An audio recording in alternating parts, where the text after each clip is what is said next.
on m'a demandé de venir animer un moment parmi vous, et que j'ai demandé quel thème, on n'a pas su tellement me répondre, on m'a laissé la porte grande ouverte.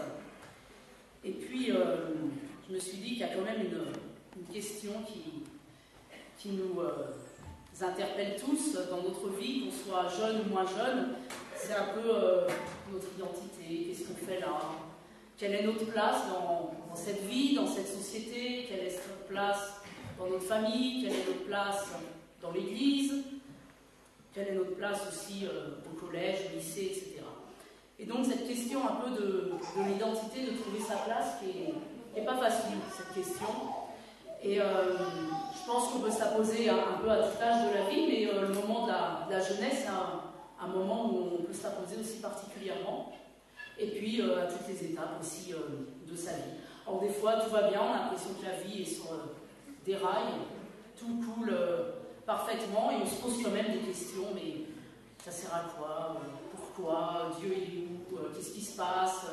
Voilà, on n'est pas très bien alors que tout paraît bien se dérouler. Et puis des fois aussi on est sur des rails et puis on déraille.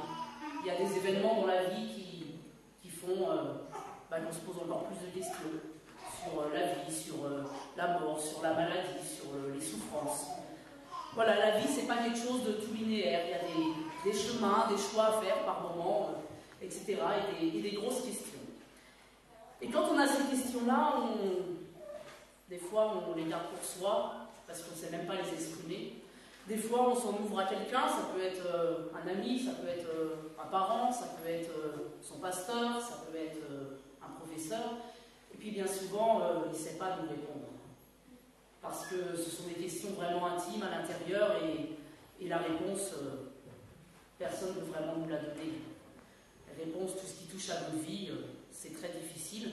Et du coup, on a l'impression qu'on est tout seul avec ces questions.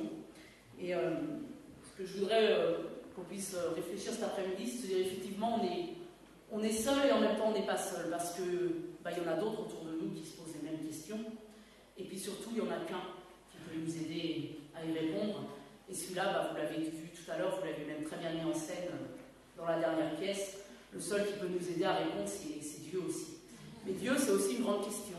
On ne sait pas trop qui il est, et puis qu'est-ce qu'il fait dans nos vies. Alors du coup, voilà, c'est pas un enseignement théorique que je vais vous apporter comme ça. C'est vous aussi qui allez chercher. Parce que quand on est confronté à ces questions dans la vie, il y a qu'un moyen, c'est souvent de se bagarrer en nous-mêmes pour trouver les réponses. Et pareil, quand on est face à un texte biblique, à la parole de Dieu, il nous parle, à nous personnellement. Des fois, il nous apporte des réponses, des fois, il nous pose juste des questions et on ne comprend pas du tout. Voilà, mais on est souvent un peu seul face à ça. Et là, aujourd'hui, du coup, j'ai envie que vous participiez un petit peu avec moi à ce moment-là.